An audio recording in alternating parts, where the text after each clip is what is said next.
Okay, good evening, good morning, all of you. Welcome you all to CSE Edge and Socratic Debates channel on Telegram. So today we'll be discussing economic survey, basic trends, and what are important things for UPSC and state PCS examination. So, ma'am, go ahead, please. Okay, ठीक है. So since we've already discussed, जो पहला वाला है means का, so we must know what is the difference between waterfall approach and agile approach. Anyone would like to attempt? What is the difference between the two? Can I try? हाँ, you can try. तो basically agile और waterfall में ये difference है कि हम agile approach में ना हम अपनी पॉलिसीज को चेंज करते हैं according to the new information we get. Basically जैसे जैसे चेंज होता रहता है, हमारी सराउंडिंग सिचुएशंस चेंज हो रही है, तो वैसे वैसे इंफॉर्मेशन सेट्स भी चेंज हो जाती है. तो उसके अकॉर्डिंग हम अपनी पॉलिसीज को चेंज करते रहते हैं. तो वो हो गई एजाइल अप्रोच.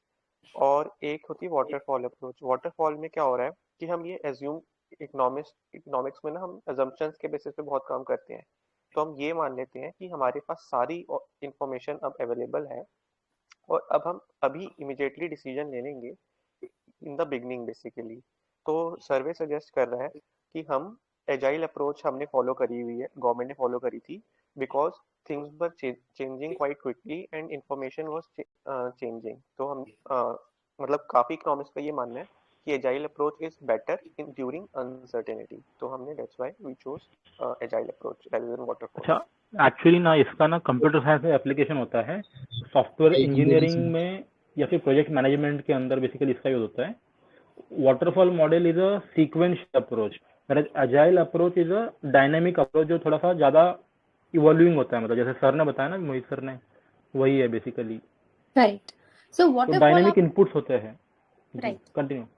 हाँ, वाटरफॉल आपका काफी ट्रेडिशनल एंड पुराना अप्रोच है कि आपको सारी चीजें क्लियर रहती थी क्या होने वाला है, आप एक प्लान बनाते थे, उसी को एक सीरीज में फॉलो करते हुए चले जाते थे. बट सिंस हमें पता है कोविड या अभी जो मॉडर्न वर्ल्ड है काफी अनसर्टेन है, बहुत रिस्क है, तो आप एक प्रॉपर प्लान नहीं बना सकते हैं. आपको थोड़ी फ्लेक्सिबिलिटी रखनी होगी. तो मेनली वही होता है कि आपको एक स्टेप के बाद दोबारा अपना रिव्यू करना होगा. तो जो वाटर वाला है वो आपका एक सीक्वेंस में चलेगा. बट अजाइल इज एक सर्कुलर होता है, जैसे कि अगर डिटेल में देखना है कि आप प्रॉब्लम को अंडरस्टैंड करोगे, प्लान बनाओगे, इम्प्लीमेंट करोगे, फिर से फीडबैक लोगे, फिर अपने प्लान को उसी हिसाब से आप मोल्ड करोगे. That is agile approach. तो चैप्टर फर्स्ट में मेनली इन्होंने दो ये अप्रोचेस का बारे में बात की गई है. एक बहुत ही इंपॉर्टेंट है बारबेल स्ट्रैटेजी. ये प्रीवियस ईयर के भी इकोनॉमिक सर्वे में इसका मेंशन था. तो किसी को आइडिया है क्या बारबेल स्ट्रैटेजी क्या है? बेसिकली अगर एक लाइन में इसको कंक्लूड करें बारबेल स्ट्रेटेजी को, तो ये होता है minimising the loss in the short run and maximising the gain in the long run. Correct. ठीक है, तो ये बारबेल स्ट्रैटेजी आपको ये दिख रही होगी, ये पिक्चर दिख रही है. तो यहाँ पे बारबेल में दो साइड्स हैं, दो एक्सट्रीम एंड्स आपको दिख रहे हैं. तो ये हेजिंग या आपको रिस्क से बचाने के लिए होता है. तो बोल रहा है कि जैसे कि बहुत अच्छी सिचुएशंस चल रही हैं अगर इकोनॉमी में आपके, तो आप ये वाला इंस्टेंस लोगे, आप अग्रेसिव रहोगे, आप रिस्क ज्यादा लोगे, आप शेयर्स में करोगे या क्रिप्टो फ्यूचर्स एंड ऑप्शंस में करोगे. बट अगर आपको कम रिस्क लेना है तो आप देखो, आप एफडी, गवर्नमेंट सिक्योरिटीज या बॉन्ड्स, उन सब में करोगे. तो ये डिपेंड करेगा, आप चीजों को, सिचुएशंस को बैलेंस करोगे. तो बारबेल स्ट्रैटेजी, इसको उठा के साइड से बैलेंस करना होता है. तो ये मेनली ये चीज है. तो कभी भी बारबेल स्ट्रैटेजी आएगा तो ये चीज ध्यान रखना. बाकी चैप्टर 1 में उन्होंने कुछ सेफ्टी नेट्स के बारे में बात की है कि कोविड में कैसे उन्होंने वल्नरेबल सेक्शंस को गवर्नमेंट ने हेल्प किया है. दूसरी चीज उन्होंने बात की है कि हमारी इंडिया ने क्या किया, हमने सप्लाई पे ज्यादा फोकस किया. अभी यूएस में क्राइसिस चल रहा है, इन्फ्लेशन 7.5% बढ़ गया है. तो उसका एक रीजन ये भी बोला जाता है कि उन्होंने काफी डिमांड साइड पे फोकस किया था कोविड के टाइम्स में, कि लोगों को पैसे दे दिए, जिससे क्या हो गया कि सप्लाई तो आपकी कम ही थी, लेकिन पैसे आपने ज्यादा दे दिया, तो ऑब्वियसली इन्फ्लेशन एकदम से हाई हो जाएगा. बट हमने ज्यादा फोकस किया था सप्लाई को बढ़ाने में इंडिया ने. तो ये बहुत अच्छी हमारी टेक्निक थी, तो उसकी तारीफ की गई है थोड़ी. बाकी हम कुछ ट्रेंड्स देखेंगे कि रियल जीडीपी में क्या ट्रेंड रहा है, नॉमिनल जीडीपी कैसे गया है, ग्रॉस कैपिटल फॉर्मेशन जिसको एक तरह से इन्वेस्टमेंट्स या सेविंग्स रेट्स का क्या ट्रेंड रहा है, और क्या कंट्रीब्यूशन रहा है अलग अलग सेक्टर्स का. तो पहले थोड़ा सा देख लेते हैं. कोविड को वाटरशेड मूवमेंट भी बोलते हैं. वाटरशेड मूवमेंट इसलिए बोलते हैं बिकॉज इसके बाद एकदम से चीजें पलट सी गई. Things have changed a lot now. तो यहाँ पे कुछ सोशियो इकोनॉमिक सर्टेनिटी की बात की गई है, मेंशन किया गया है कि इनफॉर्मल वर्कर्स की जॉब्स एंड लाइवलीहुड चली गई थी, प्राइवेट सेक्टर में काफी अनसर्टेनिटी थी, जीडीपी ग्रोथ रेट आपका नेगेटिव में चला गया था। एंड पोस्ट कोविड एरा में भी इन्होंने मेंशन किया है कि अब हमारी क्या स्ट्रैटेजी रहेगी। अब हमने सब कंट्रीज फोकस कर रही हैं कि अब हम डिपेंडेंसी कम करेंगे ग्लोबल सप्लाई चेन में, बिकॉज हमने इशू देखा था एपीआईज में हम चाइना के ऊपर काफी डिपेंडेंट थे, तो इसलिए काफी कंट्रीज को इशू हो रहा था। प्लस अब इकोनॉमिक नेशनलिज्म पे अब ज्यादा फोकस होगा कि हम खुद ही अपनी कंट्री में ही प्रोड्यूस करें चीजों को। एंड हेल्थ केयर पे भी फोकस बढ़ाया गया है। सेफ्टी नेट्स के बारे में इन्होंने बात की है कि कैसे इन्होंने लोगों की हेल्प की है। एंड हमने ये भी डिसाइड किया है कि हम कुछ टेक्नोलॉजी में एडवांसमेंट्स करेंगे, कैसे ये digital learning, work from home, machine learning, इन सब की यूटिलिटी। और दूसरी चीज कंज्यूमर बिहेवियर में कैसे इम्पैक्ट पड़ा है। तो नेक्स्ट पे चलते हैं। ये एक बार देख लो वाटरफॉल अप्रोच, देखो एक सीरीज में चीजें हो रही हैं और अजाइल में पूरा आपका सर्कुलर चल रहा है सब कुछ। बाकी एक बार ये देख लेना, मैंने पीडीएफ शेयर की हुई है कि दोनों में क्या डिफरेंस है इन केस आ जाता है तो। और बारबेल स्ट्रैटेजी रिमेंबर करना कि बैलेंसिंग स्ट्रैटेजी होती है। ठीक है, तो अब देखते हैं कि गवर्नमेंट ने कैसे बारबेल स्ट्रैटेजी को यूज किया। तो एक जगह ये हम देखेंगे कि एक जगह तो उसने सेफ्टी नेट्स दिए और दूसरी जगह उसने थोड़ा अजाइल वाला अप्रोच यूज किया। तो अगर सेफ्टी नेट्स के बारे में बात किया जाए तो क्या क्या है, कैश ट्रांसफर्स दिए गए थे विमेन को, डिफरेंटली एबल्ड को, विडोज एंड एल्डरलीज को। और फूड सिक्योरिटी में हमने देखा था पूरा one nation one ration card, ये सब पीएम उज्ज्वला योजना एंड ऑल दैट इश्यूज थे। ये तो थोड़ा करंट अफेयर्स रिलेटेड हो जाएगा, बट एक बार ग्लैंस कर लो। एम्प्लॉयमेंट में प्रधानमंत्री गरीब कल्याण रोजगार अभियान चलाया गया था। एनजी नरेगा का एलोकेशन एकदम से बढ़ा दिया गया था। आत्मनिर्भर भारत रोजगार योजना, तो ये स्कीम्स भी इंपॉर्टेंट हो जाती हैं बिकॉज ये आपके इकोनॉमिक सर्वे में मेंशन्ड है। एमएसएमई सेक्टर में क्या चेंज किया था, डेफिनेशन चेंज हो गई है। कोई बताएगा नई डेफिनेशन क्या है एमएसएमई की अभी? जो पहले क्लासिफिकेशन थे माइक्रो स्मॉल मीडियम के, उसी सीक्वेंस में बोलता हूँ। अब जो इन्वेस्टमेंट्स आएंगी वो अगर 1 करोड़ से ऊपर है या टर्नओवर 5 करोड़ से ऊपर है तो उन्हें माइक्रो कहा जा रहा है। जो स्मॉल है वो 10 करोड़ की इन्वेस्टमेंट या फिर टर्नओवर ऑफ 50 करोड़ से ज़्यादा होगी तो वो स्मॉल में आएंगी। मीडियम जो है वो 50 करोड़ की इन्वेस्टमेंट से ज़्यादा हो या 250 करोड़ से ज़्यादा उनका टर्नओवर हो तो फिर वो मीडियम कहेंगी। करेक्ट। तो इसको कैसे याद करना है, आपको याद कर लीजिएगा कि इन्वेस्टमेंट की बात होगी तो इन्वेस्टमेंट होगा 1, 10, 50 और टर्नओवर होगा तो 5, 50, 250। तो पहले 10 गुना हो जा रहा है फिर 5 गुना हो जा रहा है, तो ऐसे रिदम में याद कर लेंगे तो याद रह जाएगा। तो एक बार देख लो, ये नई डेफिनेशन है। तो एमएसएमई को इन्होंने ऐसे हेल्प किया था। और एक दूसरा किया था इन्होंने, emergency credit line guarantee scheme. तो गवर्नमेंट ने बैंक्स को गारंटी दी थी कि इन केस कोई डिफॉल्ट होता है तो हम उस चीज की गारंटी लेते हैं। बाकी क्रेडिट में अगर देखा जाए तो इंसॉल्वेंसी प्रोसीजर्स पे थोड़ा मोरेटोरियम लगाया गया था, उसमें भी वेवर दिया गया था। पीएम स्वनिधि स्कीम सबने पढ़ी ही होगी। और आरबीआई ने 3 होते हैं, न्यूट्रल स्टैंस, अकोमोडेटिव होता है और एक कैलिब्रेटेड टाइटनिंग। तो आरबीआई ने थोड़ा सा अकोमोडेटिव स्टैंस लिया था। तो कोई बताया कि अकोमोडेटिव स्टैंस क्या होता है?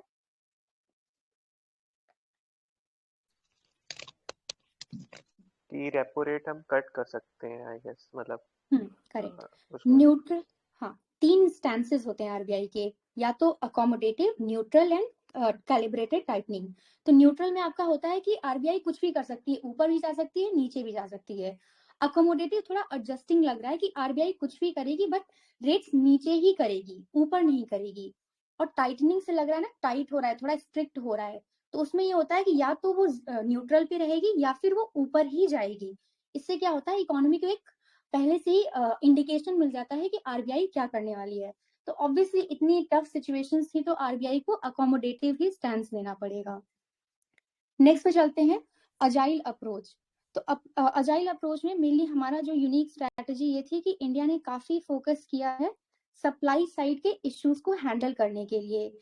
तो यहाँ पे इश्यूज हो गए थे, लॉकडाउन हो गया था, ट्रैवल रेस्ट्रिक्शंस हो गए थे, तो कैसे सप्लाई कम हो गई थी, बट उस चीज को कैसे हमने ओवरकम किया वो थोड़ा डिटेल में डिस्कशन है।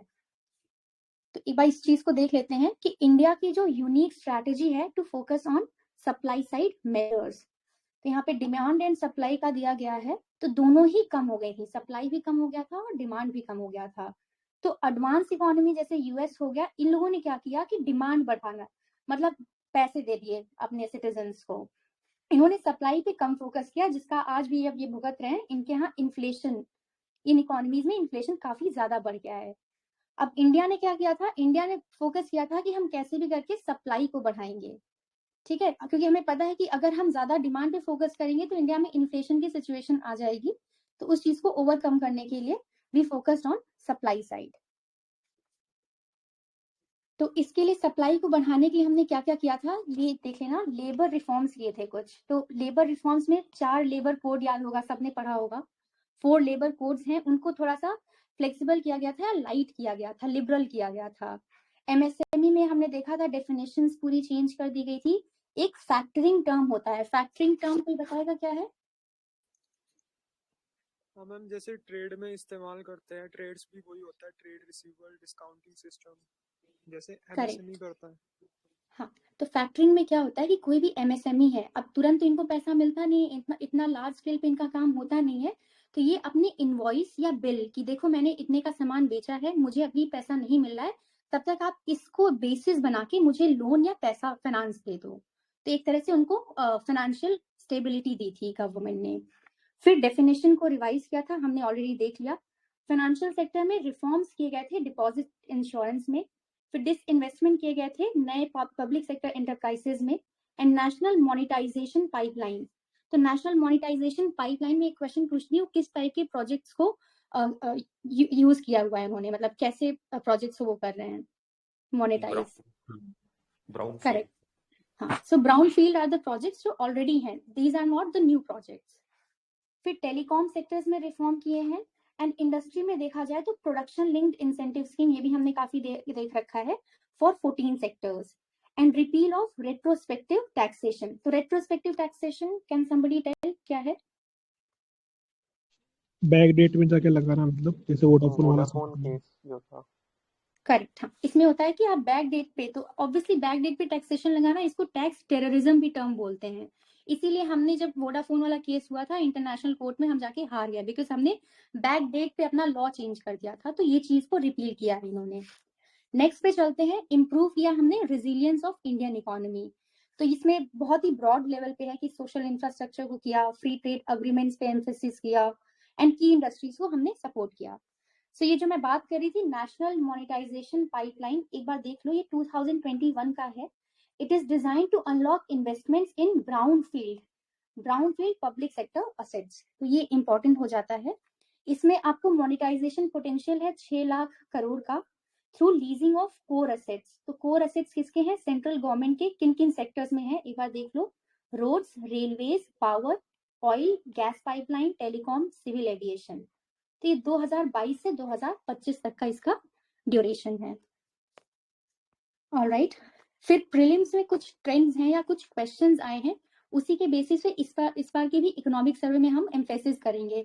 जैसे कि प्रीलिम्स से पूछा गया एक बार परचेजिंग पावर पैरिटी के बारे में, और ये भी पूछ लेते हैं कि इंडिया कौन सी इकोनॉमी, मतलब वर्ल्ड इकोनॉमी में जीडीपी में इंडिया का कौन सा प्लेस है। तो इस चीज को आंसर करने के लिए अगर हम ये देख लें कि अभी इकोनॉमिक सर्वे में हम कहाँ स्टैंड करते हैं, तो यहाँ पे डिफरेंट कंट्रीज से कॉन्ट्रीब्यूशन दिए गए हैं। वर्ल्ड में जो 94 ट्रिलियन इकोनॉमी है, तो सबसे नंबर 1 पे तो ऑब्वियसली यूएस है, और यूएस का एक बार परसेंटेज भी देख लो, 24% है कॉन्ट्रीब्यूशन। सेकेंड नंबर पे चाइना है, 17.9%। हमारी पोजीशन क्या है, ये इंपॉर्टेंट है, हम 6 नंबर पे हैं, इंडिया है, और हमारा परसेंटेज काफी कम है, 3.1% है। तो ये तीनों इंडिकेटर्स याद होने चाहिए। तो अगर उस हिसाब से अभी भी हम ये क्वेश्चन सॉल्व करेंगे तो same answer will be same जो 2019 का था। India is the 6th largest economy. PPP तो अलग हो गया, पीपीपी में तो आई गेस हम 3rd पे है। हाँ, वो नॉमिनल दिखा रहा है ना, जो आपने ग्राफ दिखाया उसमें नॉमिनल है वो तो मैम वो है कि 5 ट्रिलियन इकोनॉमी बनानी है, उसमें तीन क्या कहते हैं सर्विस इकोनॉमी में, एक मैन्युफैक्चरिंग में और एक एग्रीकल्चर में। करेक्ट। हाँ, ओके। तो कोई एक बार बता दो परचेजिंग पावर पैरिटी क्या है, डेफिनेशन ब्रॉड में, सिंपल लैंग्वेज में।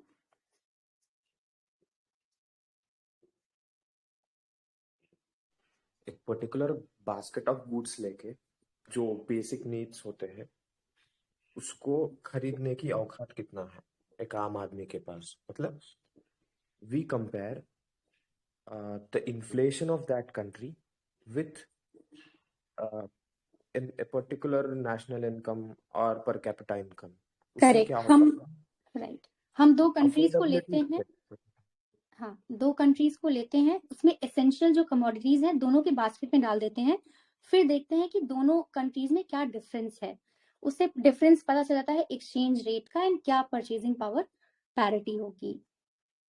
ठीक है, एक बार ट्रेंड्स देख लेते हैं रियल एंड नॉमिनल जीडीपी का। तो ऑब्वियस सी बात है कि एब्सोल्यूट वैल्यूज में तो ये बढ़ेगा ही। तो ये लाइट ग्रीन वाला जो है ये आपका रियल जीडीपी दिखा रहा है एंड नॉमिनल जीडीपी इज 152। तो नॉमिनल एंड रियल जीडीपी में क्या डिफरेंस होता है? मैम जो रियल जीडीपी होता है वो तो होता है कांस्टेंट प्राइस पे, और जो नॉमिनल होता है वो होता है एग्जैक्ट जो ईयर इन्फ्लेशन के साथ होते हैं ना हम लोग वो रियल वाले। जीडीपी विदाउट इन्फ्लेशन लेते हैं और नॉमिनल में इन्फ्लेशन को लेते हैं। तो आप देखोगे कि रियल हमेशा नॉमिनल से कम रहेगा। क्यों? क्योंकि ये करंट मार्केट प्राइसेस पे रहता है, और करंट मार्केट प्राइसेस में अगर आप निकालते हो मतलब आप इन्फ्लेशन को भी कंसीडर कर रहे हो। तो इसीलिए हम देखेंगे कि रियल हमेशा ये लाइट ग्रीन 129 हर जगह नॉमिनल से कम ही रहेगा। बट अगर एब्सोल्यूट टर्म्स में देखा जाए तो बढ़ ही रहा है। 121 था, 129, 138, 144 2019। अब बट यहाँ जब कोविड आया 2021 तो ये हमने देखा यहाँ पे ये कॉन्ट्रैक्ट हुआ है 144 से, बट हमने ये सिचुएशन सही कर ली है 146 मतलब प्री पैंडेमिक लेवल पे हम वापस आ गए हैं। Same goes with nominal. तो नॉमिनल भी 150 था, 169 हुआ, 186 था, देन 201 हुआ, फिर एकदम से जैसे ही कोविड आया ये आपका 195 पे हुआ, कॉन्ट्रैक्ट किया। But the good news is कि अभी जो है अभी अगेन ये 230 पे है। तो एक बार ये एब्सोल्यूट टर्म्स में देख लिया, एक बार और देख मैम लेते हैं। मैम एक ये भी है कि जो भी न्यूज़पेपर वगैरह में होता है वो भी परसेंटेज में अगर होता है वो भी नॉमिनल जीडीपी ही होता है। करेक्ट, हाँ हाँ राइट। तो जब भी आपका परसेंटेज टर्म्स में मोस्टली कुछ रहता है तो वो समझ जाना कि ये नॉमिनल को कर रहा है इंडिकेट। बाकी ये जीवीए का है, कुछ जीवीए का डेटा है। एक बार जब हम ये पढ़ रहे थे एक बार जीडीपी का स्टैटिक पोर्शन भी डिस्कस कर लेते हैं कि जीडीपी के कितने मेथड्स होते हैं कैलकुलेशन के, कोई बताएगा?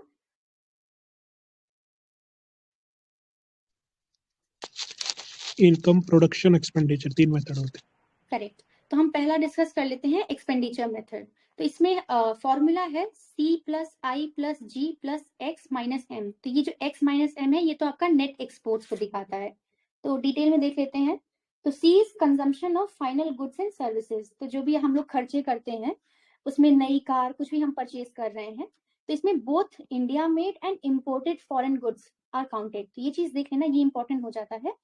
और यहाँ पे जो नोशनल रेंट होता है ये भी काउंट किया जाता है, राइट कि आपने अपना घर रेंट पे नहीं दिया है बट अगर उसमें कैपेसिटी है कि you can give it on rent तो वो भी इसमें इंक्लूड हो जाएगा। दूसरा है इन्वेस्टमेंट्स। तो इन्वेस्टमेंट्स में क्या आएगा, जो भी टेंजिबल कैपिटल एसेट्स हैं, नया घर, लैंड, बिल्डिंग कुछ भी लिया है, आईपीआर या पेटेंट्स या कंप्यूटर सॉफ्टवेयर। तो इन्वेस्टमेंट में आईपीआर या R&D रिसर्च एंड डेवलपमेंट वाला जो भी है वो भी आ जाता है, इंक्लूड हो जाता है। इग्नोर क्या करना होता है इन्वेस्टमेंट्स में, ignore savings in bank, shares and bonds, because ये आपका capital to buy above things, ये ऊपर वाली ही चीजों के लिए जो कैपिटल आप खरीद रहे हो। एंड जी से क्या है, गवर्नमेंट की परचेजेस आती हैं, salaries to employees, procurement of computer stationery जो भी सरकार करती है। यहाँ पे गवर्नमेंट की स्कॉलरशिप या सब्सिडी नहीं आएंगे। Okay, these are transfer payments, ये आपका प्राइवेट कंजम्पशन में ही जाता है। तो ये थोड़ा डिटेल वाला है, वो ध्यान रखिए ना। और लास्ट वाला है नेट एक्सपोर्ट्स। इसमें क्या होता है, इंपोर्ट्स माइनस एक्सपोर्ट्स देखते हैं। एंड दूसरा क्या है, दूसरा इज हमारा प्रोडक्शन वाला है ना, जीवीए का। तो जीवीए में क्या होता है कि it is the value of final goods minus intermediate. तो हर एक स्टेप पे आप कितना वैल्यू एडिशन कर रहे हो, that is the another method of calculation. तो एक बार देख लेना इसको कैसे करते हैं। यहाँ पे जीवीए एट बेसिक प्राइसेस जो भी है आपका जीवीए वो आप कर दोगे। यहाँ पे इनडायरेक्ट टैक्सेस को आप ऐड करोगे, क्यों? क्योंकि उससे आपकी कॉस्ट बढ़ जाती है। और कोई भी सब्सिडी होगी तो उसको आप माइनस करोगे, क्योंकि सब्सिडी से आपकी लागत जो होती है वो कम हो जाती है। फिर आपका फाइनल आ जाता है GDP at current market prices. Alright, and income वाला सबसे इजी है, जो लोग कमा रहे हैं, जैसे कि लेबर को वेजेस मिलते हैं, मैडम कैपिटल जो देता है उसको इंटरेस्ट मिलता है। मैडम आपने हाँ सब्सिडीज को ट्रांसफर पेमेंट बोल के इग्नोर करो बोले ना। Usually subsidies are not treated as transfer payment. Transfer payment वहां होता है जहां जीरो वैल्यू एडिशन हो रहा है, मगर सब्सिडी में ना कम वैल्यू एडिशन हो रहा है, मगर जरूर हो रहा है वैल्यू एडिशन। हाँ करेक्ट, बट एक्चुअली ना यहाँ माइनस इसलिए किया जाता है because it reduces your cost. Subsidy आपकी कॉस्टिंग को कम कर देती है, एंड जो टैक्सेस होते हैं दे इंक्रीज द प्राइस। तो जब आप फाइनल प्रोडक्ट का प्राइस निकालते हो तो इसमें आपको ये कैलकुलेशंस को एडजस्ट करना पड़ता है। दैट इज वाई इस वाले इसमें हम एडजस्ट जरूर कर रहे हैं, मगर it is not considered as transfer payment, right? हाँ, बिकॉज वो गवर्नमेंट की उसमें आ जाता है ना कॉस्टिंग में, बिकॉज गवर्नमेंट की वो अपॉर्चुनिटी कॉस्ट है that instead of giving subsidy वो कहीं और भी यूटिलाइज कर सकती थी। ओके, ऑलराइट, हाँ, तो एंटरप्रेन्योर्स को प्रॉफिट्स मिलते हैं एंड लैंड को रेंट। तो all these four will together like add करके इनकम मेथड से आ जाएगा। तो एक बार देख लेते हैं, अभी हमने ऊपर एब्सोल्यूट टर्म्स में देखा था, ट्रेंड्स देखते हैं real and GDP growth rates में। तो किसी को आइडिया क्या हुआ है? वी शेप हुआ है ना। राइट, यहाँ पे रियल जीडीपी जो है आपका अभी तक क्या हो रहा था कि आपका 16-17 में 8.3% था, 17-18 में 6.9%, फिर 6.6% एंड 4.2%। तो जो हमारा रियल जीडीपी था वो कंटिन्यूअसली डिक्रीज कर रहा था। एंड क्या नॉमिनल में भी यही ट्रेंड दिख रहा था? तो दोनों ही कंटिन्यूअसली, ये चीज रिमेंबर कि कोविड से पहले तक दोनों ही कंटिन्यूअसली डिक्रीज कर रहे थे 16, 17, 18, 19 में। फिर एकदम से जैसे ही कोविड आया दोनों नेगेटिव हो गए। नेगेटिव रेट्स में एक बार रेट्स भी ध्यान रख लो, रियल जीडीपी पहुंच गया था -7.2% एंड नॉमिनल भी देख लो -3% हो गया था। तो remember these figures, I think these are very important ना। तो अभी 21-22 में क्या है, बोथ हैव इंक्रीज्ड। 9.2% आपका रियल जीडीपी है एंड 17.6% है नॉमिनल जीडीपी। तो these percentages are very important. किसी को इसमें ऐड करना है कुछ? हाँ, बेस इफेक्ट वाला चल रहा है ना, कि बेस इफेक्ट से हुआ सब कुछ ऐसा। अभी कोई बोल रहे थे कि नॉमिनल जीडीपी परसेंटेज बताते हैं पेपर में, ये तो रियल जीडीपी है 9.2%। हाँ, एंड नॉमिनल ये है ना, ब्लू वाला जो है ma'am I want to add. हम लोग नॉमिनल लेते हैं। नहीं, अगर कहीं लिखा नहीं हो ना, अगर ये न्यूज़पेपर में स्टेटमेंट आ जाए कि GDP has increased, GDP growth is 5%, तो वो हम बाय डिफॉल्ट नॉमिनल मानते हैं। अगर मेंशन्ड एक्सप्लिसिटली कि ये रियल है तो वो फिर रियल ही होगा। ये सब तो रियल ही में, पेपर में तो यही रहता है, 9% वाला रहता है। पेपर में रियल रहता है, क्या नाम है मोहित, हम मेंशन ना करें तो मेंशन करें तो नॉमिनल रहते हैं। If you go through the newspaper आप देख लीजिए, एक बार क्रॉस चेक कर लीजिए। अरे छोड़ो, ये तो पेपर वाले के ऊपर है ना, क्या करेगा वो। हाँ हाँ, आप याद रखना जब भी परसेंटेज टर्म्स में, वैसे जनरली जब हम बात करते हैं तो हम हमेशा रियल जीडीपी की बात करते हैं। जब भी परसेंटेज टर्म्स है, it is percentage of GDP, तो आप समझ लेना कि जीडीपी परसेंटेज है तो करंट मार्केट प्राइसेस पे दिखा रहा होगा, तो वो नॉमिनल ही होगा क्योंकि वो करंट सिचुएशन को दिखा रहा होगा, उसमें इन्फ्लेशन इंक्लूड हो जाएगा। ठीक है, आगे चलते हैं, एक तरह का रिसेशन देख लेते हैं। रिसेशन क्या होता है, कोई जल्दी से बता दो। रिसेशन इज मंदी, मैं बता देती हूँ फिर। टेक्निकल रिसेशन इज कि जब आपका जो जीडीपी की ग्रोथ है वो नेगेटिव है फॉर एटलीस्ट 2 कॉन्सिक्यूटिव क्वार्टर्स। और रिसेशनरी फेज अगेन वही मंदी का दौर है, और एक्सपेंशनरी जब ग्रोथ पे फोकस किया जा रहा है। एक बार देख लेते हैं तीनों शेप्ड रिकवरी, कोई बता रहा था ना V shaped recovery. So what is V shaped recovery? यहाँ पे जब जीडीपी ग्रोथ है आपका एक शार्प डिक्रीज होता है, फिर वो क्विकली रिकवर करता है, ऐसे शेप बनाता है, गिरता है एकदम से उठ जाता है। यू है कि जब थोड़ा टाइम लगता है, एकदम शार्प इंक्रीज नहीं होता है, it takes more time to recover. And W shaped है कि अगर जीडीपी ग्रोथ रेट भाई जब डब्ल्यू शेप बनाता है, एक बार आपका ग्रो होगा, गिरेगा and then increase. And K shaped क्या है, कोई बताएगा? के शेप्ड कुछ मैम सेक्टर जो अमीर होता है वो अमीर होता चला जाता है और जो गरीब होता है वो गरीब होता चला जाता है, अगर इसे देखें के दैट शेप में भी। Means it denotes different sectors are growing at different speed of different हाँ rates. हाँ तो जैसे जैसे टूरिज्म वगैरह स्लो हम इम्प्रूवमेंट देख रहे हैं कि आप पहले सब बोल रहे थे कि हम वी शेप में इम्प्रूव कर रहे हैं, देन हमने फाइंड किया कि के शेप में जा रहा है कि टूरिज्म इतनी जल्दी इम्प्रूव नहीं कर पा रहा है। करेक्ट। तो कुछ सेक्टर्स दो आपकी लोग ही इकोनॉमी अमीर के हो रहे हैं, ग्रो, हाँ कुछ सेक्टर्स बाकी आपकी लोग इकोनॉमी गरीब के, हो रहे हैं, सिर्फ 2 लोग को फायदा हो रहा है। हाँ कुछ सेक्टर्स आपके इंक्रीज हो रहे हैं और कुछ सेक्टर्स आपके डिक्रीज हो रहे हैं। तो कोविड में हमने देखा था टूरिज्म जैसे सेक्टर्स हैं यहाँ पे तो कोई जा नहीं रहा था, वो डिक्रीज हो रहे थे। बाकी मेडिसिन और ये सब चीजें हैं ये इंक्रीज हो रही थी। ठीक है, तो अब देख लेते हैं contribution of major drivers of economy. तो ये है शेयर दिखाया गया सेक्टर्स में, तो सबसे ज्यादा क्या है सेक्टर का, किसका शेयर सबसे ज्यादा है? एक बार कंजम्पशन। ग्राफ देख के बता लीजिए। प्राइवेट कंजम्पशन का है। हाँ तो प्राइवेट कंजम्पशन का एक बार देख लो, 57.5 दिखा रखा है। एंड सेकेंड नंबर पे क्या है? सेकेंड नंबर पे ग्रॉस फिक्स्ड कैपिटल फॉर्मेशन है 29.6%। एंड थर्ड नंबर पे गवर्नमेंट का एक्सपेंडिचर है। तो सब ये तीनों अच्छे से पता होना चाहिए, प्राइवेट का सबसे ज्यादा, फिर हमारा जो भी कैपिटल या इन्वेस्टमेंट्स है, एंड थर्ड नंबर पे आता है गवर्नमेंट का। हमारे एक्सपोर्ट्स थोड़ा नेगेटिव ही रहते हैं, क्यों? क्योंकि हम इंपोर्ट बहुत ज्यादा करते हैं, तो वो फोर्थ नंबर पे आपका आएगा।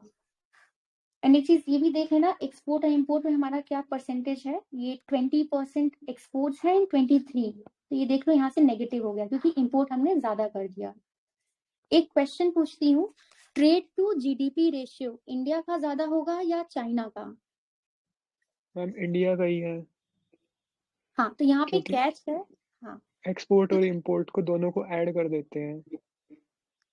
करेक्ट। एंड उनका जीडीपी हमसे कहीं ज्यादा है, तो ये चीज याद रखना। हमें लगेगा कि ट्रेड टू जीडीपी चाइना का ज्यादा होगा, but answer would be India का ज्यादा होगा। ऑलराइट, तो कोई जल्दी से बता दो कि ग्रॉस फिक्स्ड कैपिटल फॉर्मेशन में क्या क्या आता है?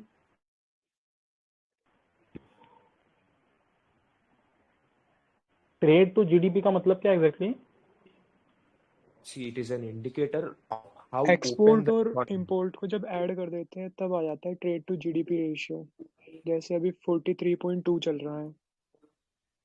हाँ अभी 43% है, कि इसमें आपका एक्सपोर्ट्स एंड इंपोर्ट्स का क्या परसेंटेज है when you compare it with GDP. तो ऑब्वियसली चाइना का जीडीपी इतना लार्ज है कि उनका वो प्रोपोर्शन कम हो जाता है, तो इंडिया का कम रहता है। इंडिया का अगर पूछा जाएगा तो इंडिया का ज्यादा रहता है ट्रेड टू जीडीपी।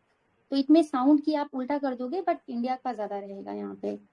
अच्छा एक चीज ये ओके, बताना कि तो एक चीज बताओ कि हाँ हाँ आप पूछिए मैम। हाँ ये अगर हम क्रॉस कैपिटल फॉर्मेशन की बात करें तो क्या इसमें बायोलॉजिकल प्लांट्स और ये सब आएंगे, अगर हम फिक्स्ड इन्वेस्टमेंट या फिक्स्ड कैपिटल की बात कर रहे हैं? आते हैं मैम। चाहिए। हाँ तो जब भी फिक्स्ड कैपिटल की बात होगी तो याद रखना ये भी आएगा, आपका लाइफ स्टॉक भी आता है उसमें। क्यों? क्योंकि एक अगर फार्मर है उसने गाय खरीदी तो उसके लिए असेट है, वो काफी सालों तक उसको दूध देगी। अगर आपने कोई प्लांट लगाया कि आम का या कोई पेड़, तो आपका फ्यूचर में इकोनॉमिक बेनिफिट्स देगा। तो ये चीज हो सकता है थोड़ा डाउट हो, ये इंक्लूडेड है। एंड आपका इसी तरह से रिसर्च एंड डेवलपमेंट, तो ये भी आपके फिक्स कैपिटल में इंक्लूड होगा, बिकॉज इसके भी फ्यूचर इकोनॉमिक बेनिफिट्स होते हैं। तो एक बार अगर बाइफरकेशन देखना है तो देख लेना कि जब भी हम ग्रॉस कैपिटल की बात करते हैं तो उसमें क्या क्या आता है। तो पहला जो कंपोनेंट है वो आता है ग्रॉस फिक्स्ड कैपिटल फॉर्मेशन। इसमें आपका जो भी आप असेट्स इंफ्रास्ट्रक्चर करते हैं वो तो आ ही जाएगा, प्लांट्स एंड मशीन्स आएंगी, R&D and cultivated biological resources, this will also be included. फिर दूसरी चीज है change in inventories. So what is change in inventories, कोई बताएगा? इन्वेंट्री स्टॉक होता है ना जो पिछले साल का आपने कर रखा है, कुछ ऐसा रहता है, उसमें जो चेंज आता है हाँ ऐसा कुछ। तो ये बेसिकली यहाँ पे closing stock and opening stock से मतलब है। तो जो स्टॉक कंपनी का बिक जाता है वो पार्ट बन जाता है प्राइवेट फाइनल कंजम्पशन एक्सपेंडिचर का, लेकिन जो स्टॉक नहीं बिक पाता है उसको हम लोग क्या करते हैं, उसी को ही चेंज इन इन्वेंट्री बोलते हैं। सो वो पार्ट बन जाता है आपका यहाँ पे आके ग्रॉस कैपिटल फॉर्मेशन का। एक कंपोनेंट हो जाता है। एंड तीसरी चीज जो ऐड होती है दैट इज वैल्यूएबल्स। ये सेल्फ एक्सप्लेनेटरी है, तो रिमेंबर ऑल ये first, second and third point. Alright, फिर अगर ट्रेंड्स देखने हैं हमें ग्रॉस कैपिटल फॉर्मेशन में, तो किसका सबसे ज्यादा शेयर होगा? एक आपको यहाँ पे बड़ी ज्यादा प्लांट एंड मशीनरी एंड सब कुछ दिख रही है, इन्वेंट्री स्टॉक तो काफी कम रहता है ना, एंड वैल्यूएबल्स भी ज्यादा नहीं रहेंगे। तो अंडरस्टूड है कि जो भी ग्रॉस फिक्स्ड कैपिटल फॉर्मेशन है उसका सबसे ज्यादा कंपोनेंट होगा। तो देख लेते हैं कितना है। फिक्स्ड में आपका टोटल है 29%, एंड इसमें भी सबसे ज्यादा इन्वेस्टमेंट हमें लग सकता है सरकार करेगी नहीं, बट प्राइवेट लोग ज्यादा कर रहे हैं। तो ये रिमेंबर दिस, 22% प्राइवेट लोग का कंपोनेंट है, एंड पब्लिक का जो शेयर है दैट इज 7%। तो रिमेंबर नंबर 1 पे ग्रॉस फिक्स्ड कैपिटल फॉर्मेशन का शेयर है, एंड जो स्टॉक था या वैल्यूएबल्स इनका काफी कम शेयर है, 1%। सो टोटल 31% है। तो एक बार पॉइंटर्स देख लेते हैं प्रीलिम्स के लिए जो इंपॉर्टेंट है, कि ये जो डिक्लाइन हो रहा है, share of private investment is higher than public investment, and decline in gross capital formation in the last decade from 40 to 31%। तो अभी ये डिक्लाइनिंग है, ये 31% जो कम हो गया है। एंड फॉर्मूला देख लो कि ग्रॉस कैपिटल में क्या क्या आएगा, ये तीनों चीजें आएंगी। ये जीडीपी का परसेंटेज निकालते हैं ना हम लोग, ये किसका होता है? हाँ, ये मुझे इसमें डाउट है कि ग्रॉस कैपिटल फॉर्मेशन 2021 2019-20 का दे रखे ऊपर। एग्जैक्टली आपको याद है क्या था रेशियो, मतलब परसेंटेज? नहीं, मुझे जितना याद आ रहा है थोड़ा सा इंक्रीज हुआ है, शायद अराउंड 33, बट चेक करना पड़ेगा कि ये 2020 का भी होना चाहिए था, आगे का भी होना चाहिए था। ठीक है, बट अगर वो डेकेड में पूछेगा तो अगर एवरेज देखा जाएगा तो ये डिक्रीजिंग ट्रेंड शो कर रहा है ब्रॉड टर्म्स में। फिर एग्जैक्टली आप एक बार देख के मैं बता देना क्या है। फिर बाकी चलते हैं ट्रेंड्स इन ग्रॉस डोमेस्टिक सेविंग्स। तो इसका जो सबसे इंपॉर्टेंट है, तो ऑब्वियसली सबसे ज्यादा प्रोपोर्शन किसका होता है? हाउस होल्ड का है। हाउस होल्ड का कितना है? 20% है। और हाउस होल्ड में एक क्वेश्चन पूछती हूँ कि फिजिकल ज्यादा होगा या फाइनेंशियल ज्यादा होगा? फिजिकल असेट्स में फिजिकल सेविंग्स या फाइनेंशियल सेविंग्स ज्यादा होंगी, किसका कंपोनेंट ज्यादा होगा? फिजिकल होना चाहिए। करेक्ट। तो ये जो हाउस होल्ड्स हैं, ये जो हम लोग लैंड में या घर खरीद लेते हैं, वो उसका इन्वेस्टमेंट, उसकी सेविंग्स हायर होती है। एंड जो फाइनेंशियल होता है वो हम शेयर्स, एफडी या म्यूचुअल फंड से जो इन्वेस्ट कर रहे हैं वो उससे डिनोट करते हैं। तो ऑब्वियसली हम लोग घर या ये सब प्रॉपर्टीज लेना ज्यादा प्रेफर करते हैं, तो इसलिए याद रखना कि फिजिकल वाला ज्यादा होता है। तो हाउस होल्ड का शेयर इज 20%। उसके बाद आपका आता है प्राइवेट कॉर्पोरेट का सेक्टर का 10.5%, एंड पब्लिक भी कुछ सेविंग्स करती है तो वो 1% है, जैसे कि जो भी गवर्नमेंट एजेंसीज हैं कुछ अपना पैसा अगर बैंक्स के साथ या रख रही हैं। तो what we have to remember कि जब भी सेविंग्स की बात होगी तो हाउस होल्ड का मेजर पोर्शन है 20%, और सबका मिला के इट इज 31.5%। कुछ पॉइंटर्स देख लेते हैं। Gross domestic savings is contributed bye household, private corporate and public sector. Decline हुआ है सेविंग्स में लास्ट डेकेड में, तो 37 से ये 31.5% हो गया है। और जो सबसे ज्यादा शेयर देता है वो हाउस होल्ड सेक्टर है, और उसका भी नेट फाइनेंशियल सेविंग्स होता है फिजिकल, जिसमें कि फिजिकल का ज्यादा शेयर है। ऑलराइट, ठीक है, नेक्स्ट पे चलते हैं। नेक्स्ट ट्रेंड पे चलते हैं, trends in contribution of different sectors. तो ये थोड़ा 10 इयर्स वाला ट्रेंड देख लेते हैं। तो कोई बताएगा कि एग्रीकल्चर का शेयर घटा है कि बढ़ा है? मैम स्टैग्नेंट है, 10 ईयर मतलब वहीं पे ही है, ज्यादा कुछ वो नहीं हुआ। तो अगर आप देखो 11 से लेके 20-21 तक, तो ये 18% दिख रहा होगा, फिर 18, 18, 18, मतलब 17, 18 के ही बीच में, मतलब एक तरह से स्टैग्नेंट ही है। फिर ये 2021 में 20.2 रहा है। तो अगर 1920 तक देखा जाए तो विल से कि ये स्टैग्नेंट ही रहा है, एक्सेप्ट ये 2% का मार्जिनल वाला। और इसमें से भी जो सबसे ज्यादा शेयर है वो क्रॉप्स का है, एंड क्रॉप्स में भी अगर स्पेसिफिक जाना है तो सीरियल क्रॉप्स का ज्यादा है। तो रिमेंबर दिस परसेंटेज, ये काफी इंपॉर्टेंट है। और इसका ट्रेंड जो रहा है अगर डेकेड का पूछा जाएगा तो स्टैग्नेंट रहा है। अगर इंडस्ट्री की बात की जाए तो इंडस्ट्री में अगर आप देखिए 32.5 था, 31.8 था, 30, 30, 29, 29। तो कैसा रहा है ट्रेंड? डिक्लाइनिंग ट्रेंड शो कर रही है ना इंडस्ट्री। तो हमारी इंडस्ट्री, इसीलिए काफी इश्यूज भी चलते रहते हैं, तो इंडस्ट्री में कंटिन्यूअसली डिक्लाइन हो रहा है। आप देखोगे आप 25.6% पे पहुंच गया है। उसमें भी अगर आप मैन्युफैक्चरिंग का बेसिकली अगर फोकस करोगे, मैन्युफैक्चरिंग का, वो भी आपका स्टैग्नेंट रहा है। 17, 16, 16 एंड 14 एकदम से गिर गया है 14.3%। एंड सबसे ज्यादा जो है ये सर्विसेज का, ये हमारा इंक्रीज हुआ है। ये 49 पहले था, फिर 50, 50 एंड 51, 52 एंड अभी 54 है।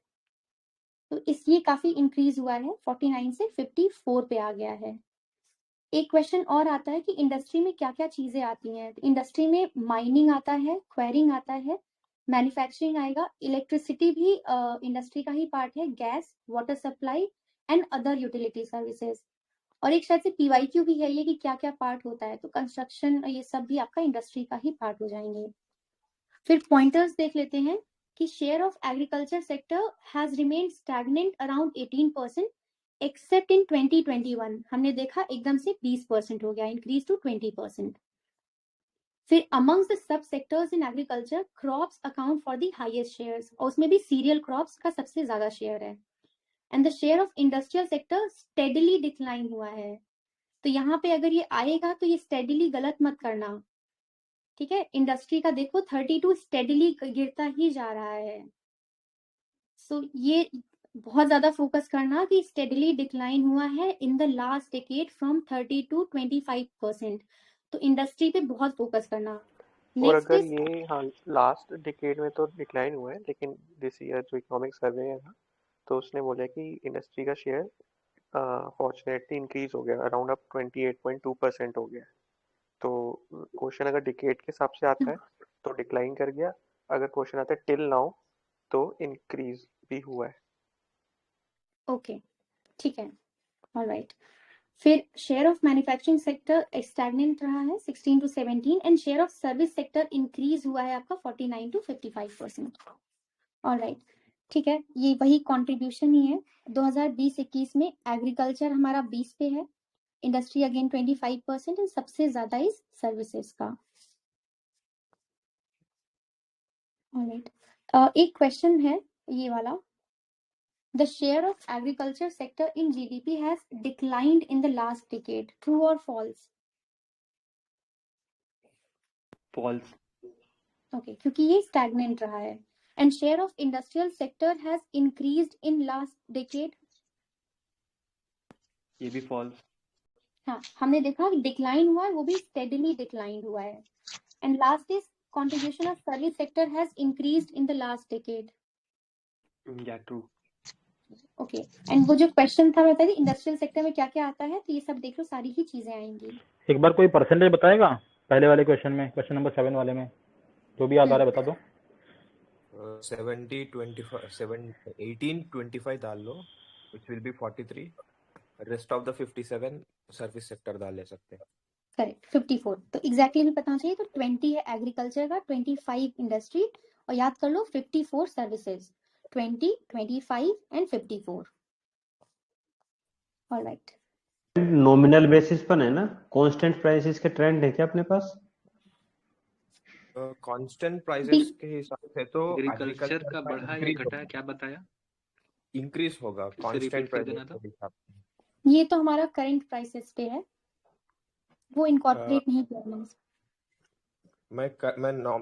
मैं कांस्टेंट प्राइसेस पे बताता हूँ, क्योंकि लास्ट 10 इयर्स में comparative to service sector and manufacturing sector food inflation उतना बढ़ा नहीं है। अगर बढ़ा भी है तो सप्लाई चेन से बढ़ा है, पेट्रोल चार्जेस वगैरह से, ट्रांसपोर्टेशन चार्जेस से। इसीलिए production in terms of volume जरूर बढ़ा है, मगर उसकी वैल्यूएशन उतना नहीं बढ़ा।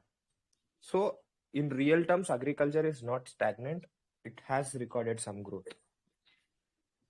यस, हमने देखा ना कोविड के टाइम पे भी एग्रीकल्चर ही एक ऐसा सेक्टर था जो फिर भी काम कर रहा था, बिकॉज माइग्रेंट्स भी गए थे and they again started working on their farms. ठीक है, नेक्स्ट पे चलते हैं। Next chapter talks about public finances. तो पब्लिक फाइनेंसेस में यहाँ पे विल बी डिस्कसिंग कि क्या है direct and indirect taxes, tax to GDP ratio या डेफिसिट्स कौन कौन सी हैं, सोर्सेस क्या हैं, trends in debt to GDP ratio and sustainability of debt and FRBM act. फिर कुछ 15th फाइनेंस कमीशन के बारे में भी देखेंगे, दिस इन्वेस्टमेंट एंड मोनेटाइजेशन। तो देखते हैं, एक प्रीलिम्स का क्वेश्चन है, तो ये वाला कोई अटेम्प्ट करना चाहेगा?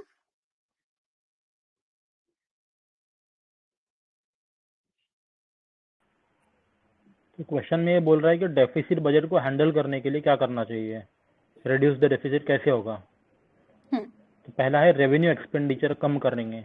इससे क्या होगा, रेवेन्यू एक्सपेंडिचर कम करेंगे तो डेफिसिट पे क्या असर पड़ेगा, कम हो जाएगा, कुछ तो कम होगा, सॉल्यूशन होगा ये। करेक्ट। हम अच्छा, अपने न्यू खर्चे वेलफेयर अगर कम स्कीम्स, कर दें। करेक्ट नहीं करेक्ट। ये तो नहीं हो सकता, सेकंड नहीं हो क्योंकि सकता, बोझ बढ़ जाएगा ना घाटा उनका। पड़ता है सरकार को। हाँ, रेवेन्यू एक्सपेंडिचर और बढ़ जाएगा, बोझ बढ़ जाएगा और सरकार पे वेलफेयर स्कीम्स को चलाने का। ठीक है, सब्सिडीज को रैशनलाइज करेंगे, मतलब कि सब्सिडीज को कम कर रहे हैं ना, तो क्या होगा, नहीं, अच्छे से यूज करना, ये तो सही है। सेक्टर में इतना सेग्रीगेटेड सब्सिडी बांटते हैं तो सरकार को इससे लॉस होता है। अगर वही एक सब्सिडी दी जाए तो उससे मतलब रैशनलाइज, ये सही है, ये करना चाहिए। ठीक है। फिर इंपोर्ट जो कम कर रहे हैं अपन, इससे क्या होगा, ये थोड़ा डिबेटेबल हो जाएगा, क्योंकि अगर हम इम्पोर्ट ड्यूटी ड्यूटी लिखा कम हुआ है। करेंगे तो ड्यूटी ऑब्वियस सी कम बात है। कर रहा है तो इवर इम्पोर्ट ड्यूटी खजाने तो में हमारी पैसे कमा रहे हैं। See, गवर्नमेंट यहाँ का पे तो ना इनकम हुआ ना। यहाँ पे एक अजम्पशन जरूर है। यहाँ पे क्या है, प्राइमरी इफेक्ट ही कंसिडर कर रहे हैं, उसका रिपल इफेक्ट नहीं कर रहे हैं। अगर वैसा बोला जाए तो रेवेन्यू एक्सपेंडिचर से पंप प्राइमिंग भी हो सकता है वगैरह, ऐसा सब कुछ सोच सकते हैं। बट प्राइमरी इफेक्ट कंसिडर करें तो रिड्यूसिंग इंपोर्ट ड्यूटी से आपका रेवेन्यू कम होगा, इनडायरेक्ट टैक्स के जैसा बनता है ना, आपका टैक्स कलेक्शन कम होगा। इसीलिए सर ऐसा भी तो हो सकता है ना कि इंपोर्ट ड्यूटी कम करे तो इंपोर्ट बढ़ जाएगा, तो ओवरऑल बर्डन बढ़ेगा सरकार को। नहीं, वो उसका बर्डन सेकेंडरी गवर्नमेंट इफेक्ट है को ना, नहीं पड़ेगा, हमें क्योंकि पैसा गवर्नमेंट इकोनॉमी नहीं के दे रहा है, क्वेश्चंस को प्राइवेट वाले दे रहे हैं, जो इकोनॉमी कंज्यूम कर में रहे हैं वो दे क्वेश्चंस रहे को सॉल्व करने में हमें ये दूसरे फैक्टर्स को काउंट नहीं लेना चाहिए कि उससे ये होगा ये होगा ये होगा। जो इमीडिएट इम्पैक्ट ये होगा कि आप अगर गवर्नमेंट के पास इंपोर्ट ड्यूटी कम आने लगेगी तो उनकी जेब में पैसा कम आएगा इंपोर्ट ड्यूटी से, तो उनका डेफिसिट तो फिर और इंक्रीज होगा क्योंकि इनकम ही उनकी कम हो रही है। ओके, वही बोल रहा हूँ ना, प्राइमरी इफेक्ट मतलब इमीडिएट इफेक्ट जो है उसी को कंसीडर करना है, रिपल्स को कंसीडर नहीं करना है। क्योंकि यहाँ पे बहुत सारे चीजें विच आर नॉट सेग्रीगेबल इसलिए आता है कि हम सोचते हैं कि इंडिया की करंट अकाउंट डेफिसिट बढ़ता है, मगर that doesn't indicate government deficit, क्योंकि वहां पे उस प्रोडक्ट का पैसा जो कंज्यूम कर रहा है वो दे रहा है, गवर्नमेंट की जॉब से नहीं जाता। ऐसा अनसेग्रीगेबल चीजें होते हैं। ये आशुषी sir, sorry to interrupt you, but ये क्या हुआ था, ये आंसर को जब हम लोग देखेंगे ना 1 और 3 हमें पता है, तो 1, 3, 4 का कोई ऑप्शन नहीं था, तो पहली बात तो हमारा आंसर सॉल्व हो जाएगा। और जब मृणाल सर के लेक्चर चल रहे थे ना, तो उसमें उन्होंने बताया था कुछ बीरबल की खिचड़ी से ऐसा कुछ बोलकर, वो बताए थे जितने भी ऐसे क्वेश्चन आ रहे हैं ना, उसमें जैसा आपने बताया सिर्फ इमीडिएट इफेक्ट को देखो और टिक कर दो, दूर की मत सोचो कि हाँ इम्पोर्ट ड्यूटी कम करेंगे तो ये होगा, बस इमीडिएट इफेक्ट देखो। तो आंसर 1 और 3, फिर वो सर ने बताया था कि हाँ ये मैच कर रहा है, तो सर अपने लेक्चर्स में भी बता चुके हैं ये बात। ठीक है, आगे चलते हैं, नेक्स्ट क्वेश्चन देखते हैं। जस्ट कंसीडर किन्सियन इकोनॉमिक्स बोलते हैं यहाँ पे, मतलब टेक्स्ट बुक इकोनॉमिक्स ही देखो, प्रैक्टिकली जो होता है उसके हिसाब से आंसर किया जाए तो नेक्स्ट हमें थ्योरी पे जाना है। Yes, नेक्स्ट कौन से पे चलते हैं, काउंटर साइक्लिकल पॉलिसी होती है और एक प्रो साइक्लिकल पॉलिसी है, तो कोई जल्दी से बता दो क्या होता है काउंटर साइक्लिकल। एक क्वेश्चन रह गया। ओके, हाँ, प्रीलिम्स 2021 का ही क्वेश्चन है, which among the following steps is most likely to be taken at the time of an economic recession?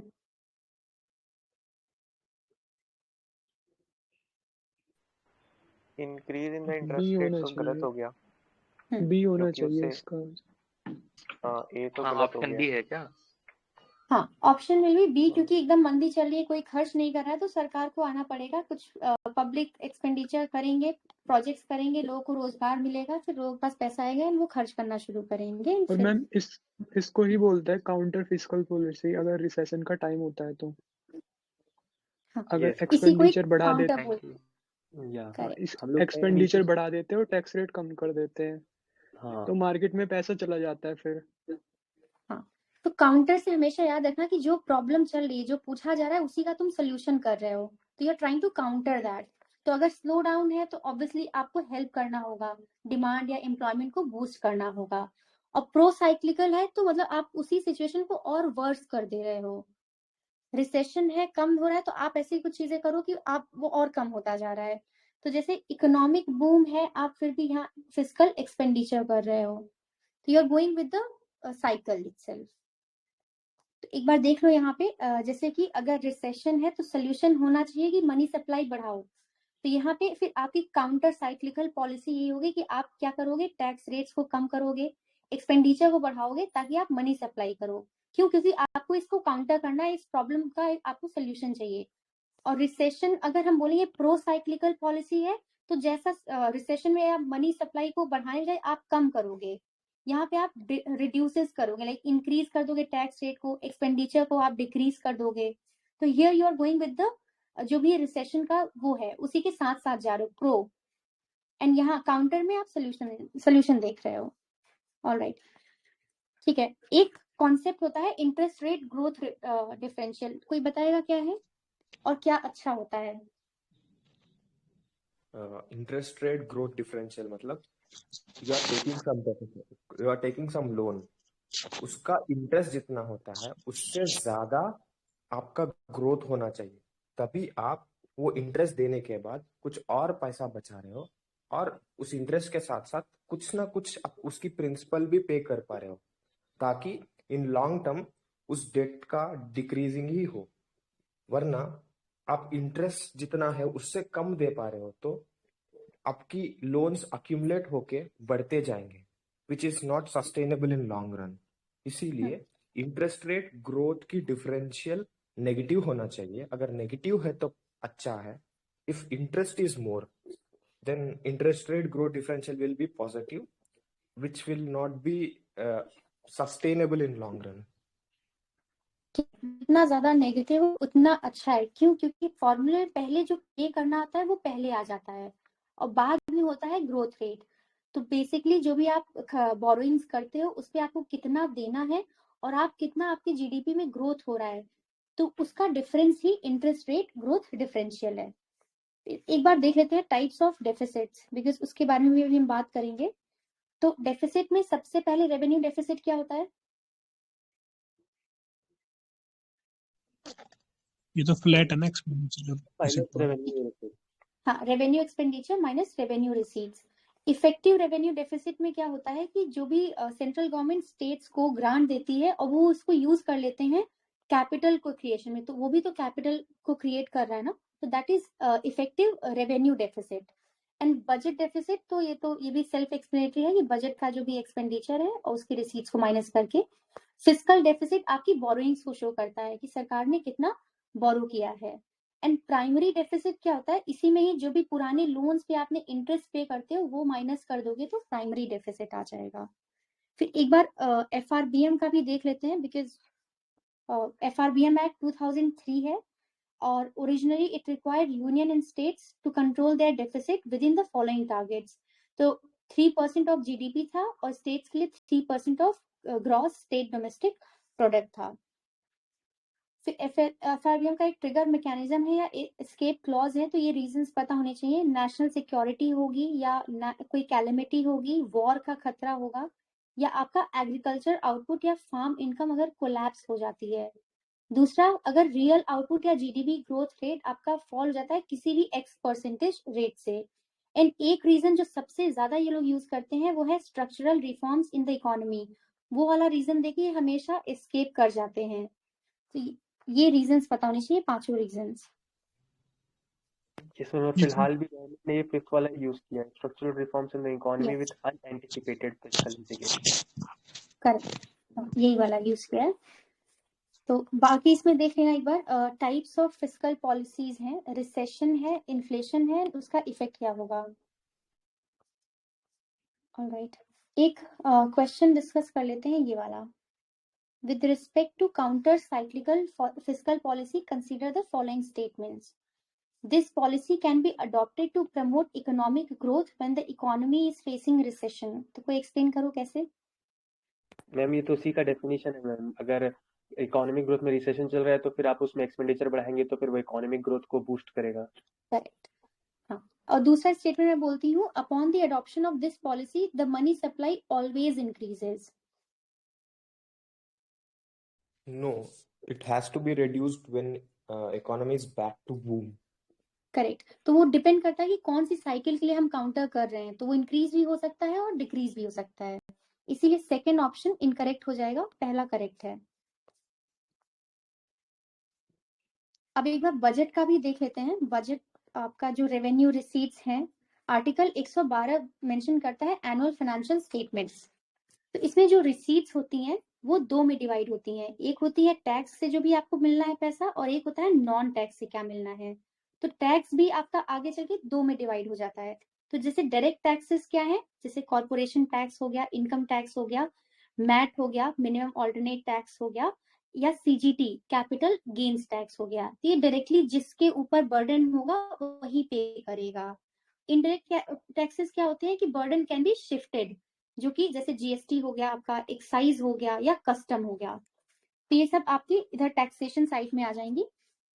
इधर देख लेते हैं, ये सब हम लोग रेवेन्यू रिसीट्स पढ़ रहे हैं।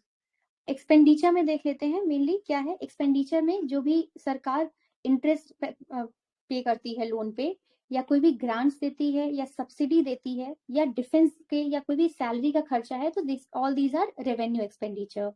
एंड नॉन टैक्स से कैसे सरकार को पैसा मिलता है, डिविडेंड वाला, selling goods and services, interest received, या कोई भी ग्रांट अगर रिसीव हो गई हो।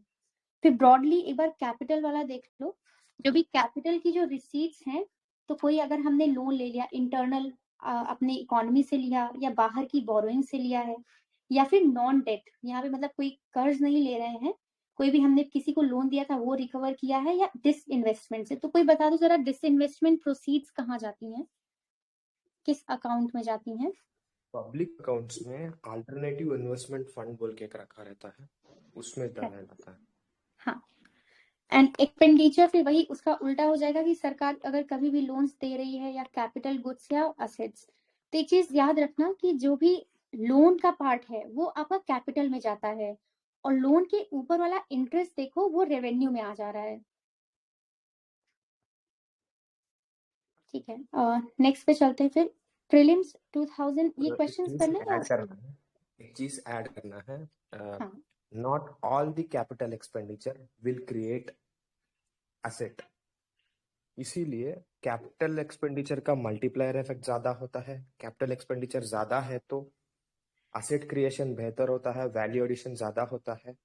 ऐसा बोल नहीं सकते, क्योंकि नॉन डेट क्रिएटिंग एक्सपेंडिचर जो होता है ना, मतलब जो लोन्स वगैरह में जा रहा है पैसा, उसको एसेट क्रिएशन कंसीडर ही नहीं कर सकते, उसका मल्टीप्लायर इफेक्ट ही 0 है। तो इसलिए कैपिटल एक्सपेंडिचर में ओनली नॉन लोन्स कंपोनेंट जो होता है उसी से मल्टीप्लायर इफेक्ट होता है, उसी से एसेट क्रिएशन होता है। इस ईयर की बजट के हिसाब से इट हैज रिड्यूस्ड, मतलब इस ईयर कैपिटल एक्सपेंडिचर जरूर बढ़ा है, मगर लास्ट ईयर से कंपेयर करें तो लोन एक्सपेंडिचर को निकालने के बाद जो कंपोनेंट मिलता है वो रिड्यूस हुआ है इस बार के बजट में। ऑलराइट, ओके, ठीक है। फिर नेक्स्ट पे चलते हैं। बजट हमारा पूरे साल के लिए होता है, एंटायर ईयर के लिए होता है, एंड इकोनॉमिक सर्वे एक शॉर्ट पीरियड के लिए होता है, अप्रैल टू नवंबर। फिर कुछ फाइनेंसेस अभी हमने रेवेन्यू एंड कैपिटल अकाउंट ये सब डिस्कस कर लिया, तो देख लेते हैं। इस बार का जो ये बजट का साइज है ये 37.5 लाख करोड़ है। ऑलराइट, तो इसमें यहाँ पे एक्सपेंडिचर एंड रेवेन्यू दोनों ही साइड्स हमारी बराबर रहती हैं, रिसीट्स एंड एक्सपेंस साइड, इसीलिए हम बोलते हैं हमारा बैलेंस्ड बजट है। तो जो भी हमारा 37.5 ये हमारा एक्सपेंडिचर में भी रहेगा और ये हमारा रेवेन्यू में भी रहेगा। देख लेते हैं रिसीट्स में। तो अगर आप ये देखो यहाँ पे रिसीट्स में देखो 20 लाख दिखा रहा है यहाँ पे revenue receipts, and capital receipts यहाँ पे 17 लाख। तो टोटल हमारा कितना हो गया 37.5 लाख। तो ये रिसीट्स हो गई। इसी तरह से अगर आप एक्सपेंडिचर देखो, यहाँ पे रेवेन्यू एक्सपेंडिचर 31.5 है और यहाँ पे कैपिटल एक्सपेंडिचर 6 लाख, तो दोनों यहाँ फिर से अगर आप इसे जोड़ोगे तो 37.5 ही आएगा, तो बैलेंस्ड बजट है। एक बार आप रिसीट्स में देख लेते हैं टैक्स रेवेन्यू, तो जो हमारा ग्रॉस टैक्स रेवेन्यू है दैट इज ये 25 लाख, तो ये आपका 10.8% ऑफ जीडीपी है। तो टैक्सेस में दो तरह के टैक्सेस आते हैं, एक है डायरेक्ट टैक्स और एक है इनडायरेक्ट टैक्स। तो दोनों का शेयर यहाँ पे 5.4% दिखा रहा है। तो ये सेम कैसे दिखा रहा है, ऑलमोस्ट सेम कैसे हो रहा है, कोई बताएगा क्या टैक्सेशन का? क्वेश्चन फिर से पूछे। यूजुअली हम देखते हैं ना कि indirect tax and direct taxes का शेयर सेम कैसे हो रहा है, ऑलमोस्ट सेम हो रहा है। इस बार कॉर्पोरेट टैक्स बढ़ गया ना ज्यादा, मतलब कि ज्यादा मिला यहाँ से, उनका लोअर ग्रोथ ज्यादा होगा, इस वजह से इक्वल आ रहा है।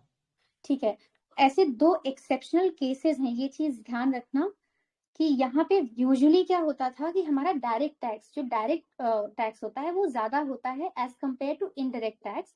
बट दो बार ऐसा हुआ है, एक बार 16-17 में हुआ है कि दोनों सेम रहे हैं, और अभी जो हम पढ़ रहे हैं 21-22 ये 5.4% पढ़ रहे थे ना हम, तो ये दो एक्सेप्शन ईयर्स हैं जहाँ पे ये दोनों सेम रहे हैं, बट ट्रेंड में यूजुअली डायरेक्ट टैक्स ज्यादा होता है, so always remember this. Okay, अभी ऑर्डर देख लेते हैं टैक्सेस का। तो सबसे ज्यादा टैक्सेस हमें मतलब जीएसटी से सबसे ज्यादा रिसीट्स हुई हैं, नंबर 1।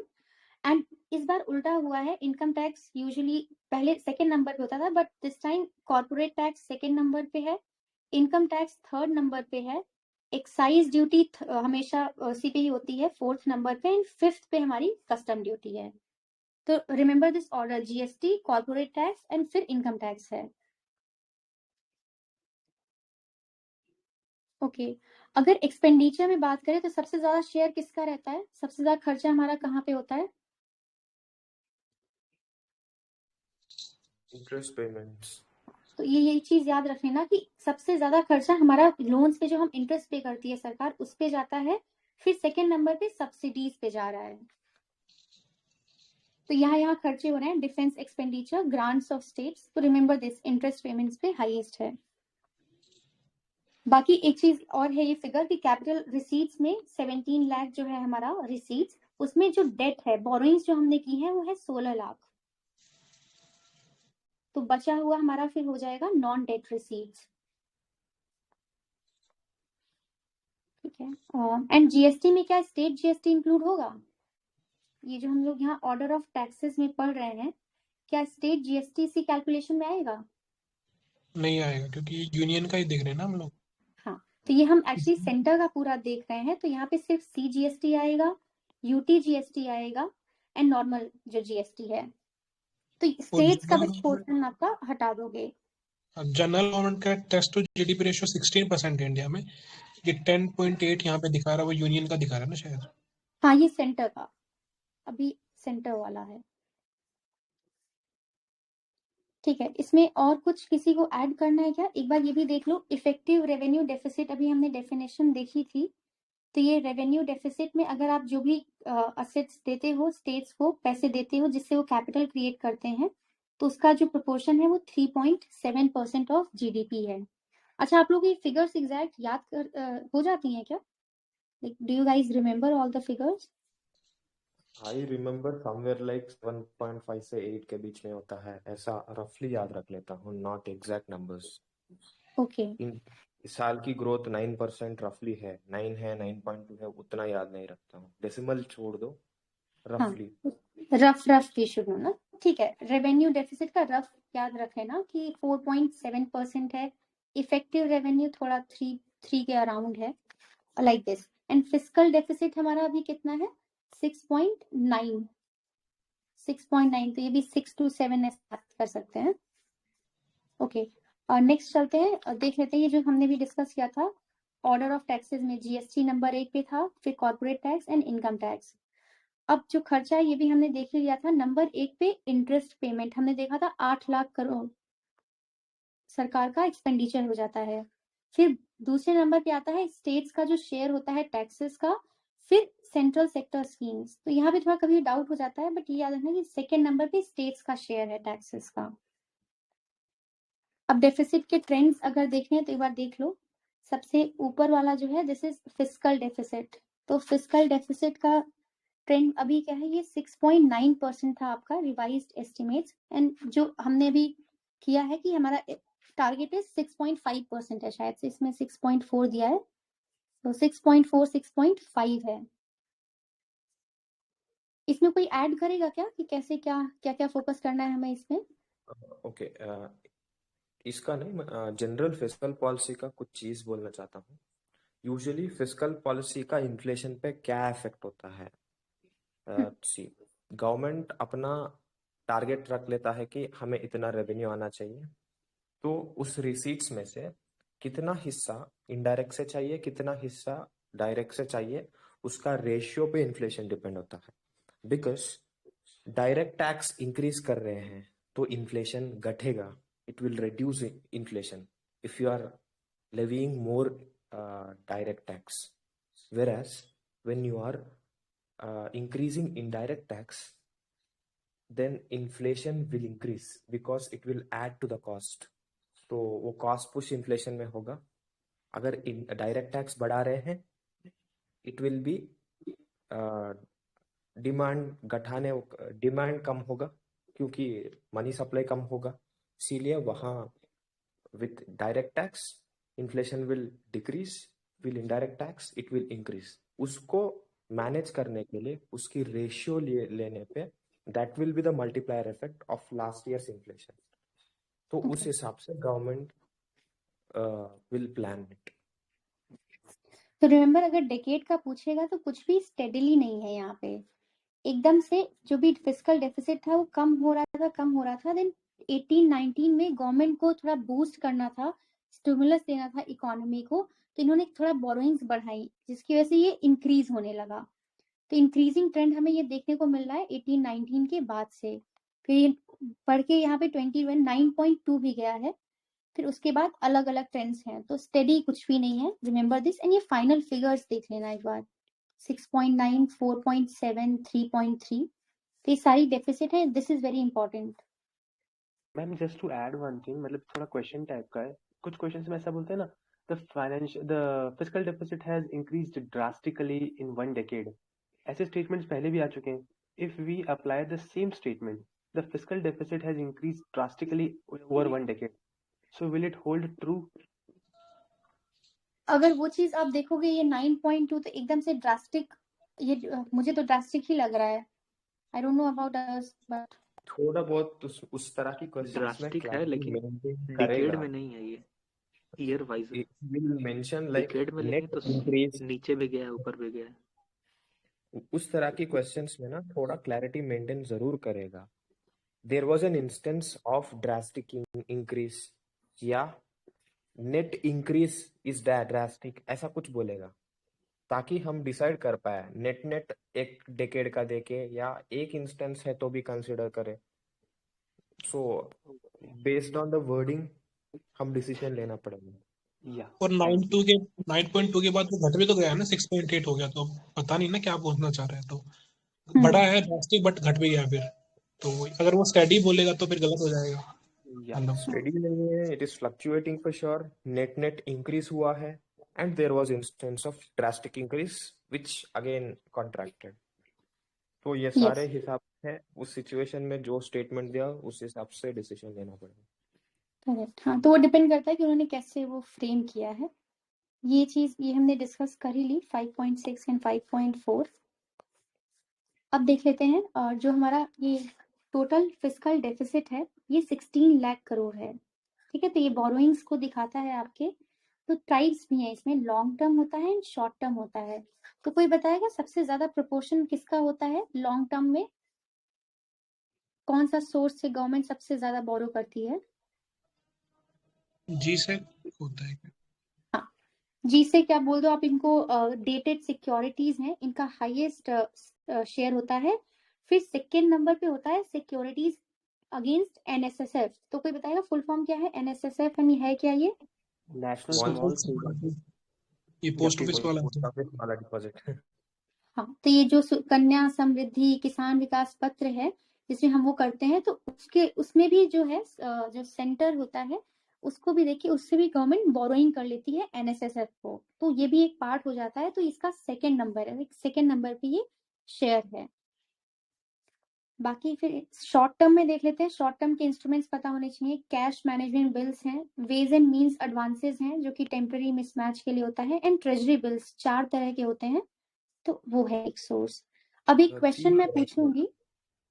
3 तरह के होते हैं ट्रेजरी बिल्स। 91, 182 के बाद 273 नहीं होता। ओके, आई हर्ड एक और भी शॉर्ट टर्म होता है 30 डेज से 90 डेज से कम का नहीं होता है क्या? 14 डेज होता है ना कोई? हाँ, 14 डेज भी होता है ना, इसमें 14 दिया डेज नहीं वाला है। कॉल मनी है, it is not a security, वो कॉल मनी है। 90 डेज से कम जो है उसी को कैश मैनेजमेंट बिल बोलते हैं। ओके, ठीक है। कॉल मनी बैंकिंग के लिए होता है क्या सर? जो बैंक से लेते हैं, इंटर बैंक। सिर्फ बैंक्स ही कर सकते, एनबीएफसीज नहीं कर सकते। एंड अगर इट इज टैग्ड अंडर क्या बोलते हैं स्मॉल फाइनेंस बैंक है तो they can also participate in them. Okay, ठीक है। एक क्वेश्चन है, treasury bills can be issued by state government और नॉट? नो, स्टेट डेवलपमेंट लोन्स बोलते हैं उसको। ओके, एक और क्वेश्चन है कि ऑयल बॉन्ड्स होते हैं, रिकैपिटलाइजेशन बॉन्ड्स हैं, तो उसमें कुछ कैच है कि मतलब ये फिस्कल डेफिसिट के पार्ट होते हैं या इंटरनल डेट के पार्ट होते हैं? किसी को आइडिया है इस चीज का? दे आर ऑफसेट बोरोइंग बोलते हैं उनको। पहला रिकैपिटलाइजेशन बॉन्ड में ना 0 कूपन बॉन्ड मान सकते हो। वो क्या कर रहा है, उसी बैंक को रिकैपिटलाइज करने के लिए उसी बैंक से पैसा ले रहा है। That means government will rise money through securities. who is buying those securities? The very bank to which those money are given to recapitalize. Suppose PNB है तो उस तरह की होगा, वो भी उसका भी इफेक्ट नहीं होगा। दूसरा चीज, ये ऑयल बॉन्ड जो है ना शॉर्ट टर्म में आपको नहीं दिखेंगे, बट इन ए डेकेड ऐसा जो मेच्योरिटी डेट आया ना उस दिन गवर्नमेंट की खजाने से पैसा देना ही पड़ेगा। तो शॉर्ट टर्म में it is an offset borrowing, but in long term yes they have to. Okay, remember ये जो ऑयल बॉन्ड्स हैं ये आपका जैसे फिस्कल डेफिसिट में नहीं, कुछ ऑफ बजट होता है क्योंकि वो मीडिया से हाईलाइट नहीं होना चाहते तो वो उधर डाल देते हैं, तो ये सब इंटरनल डेट का तो पार्ट बनते हैं बट ये फिस्कल डेफिसिट में नहीं आते हैं। तो रिमेम्बर जो ऑयल बॉन्ड्स होते हैं या रिकैपिटलाइजेशन बॉन्ड है, they are not part of fiscal deficit. लेकिन जब सरकार अपना इंटरनल डेट करेगी, क्यों? क्योंकि उसने गारंटी दी है उस चीज पे, तो वो उसका पार्ट जरूर बनेंगे। यही चलता है आपका उसमें भी, ऑफ बजट बोरोइंग्स में भी। तो एक बार देख लेते हैं कि सोर्सेज क्या है फाइनेंसिंग ऑफ फिस्कल डेफिसिट। तो सरकार सबसे ज्यादा कहां से फाइनेंसिंग करती है?